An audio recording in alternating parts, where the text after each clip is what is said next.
Okay, that's the format of the song, and it's mostly G to C.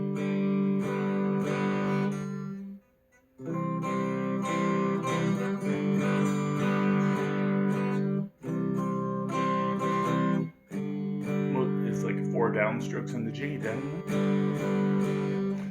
you go to the C and go down, up, down, down.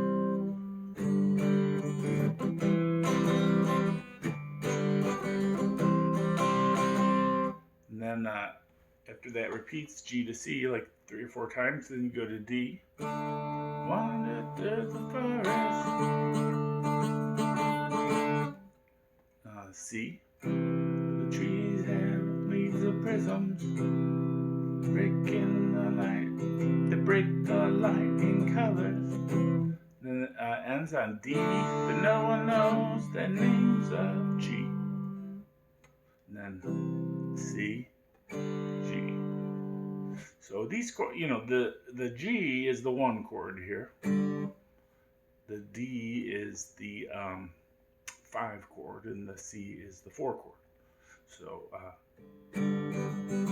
it's good ear training, this song, to hear chord, the changes.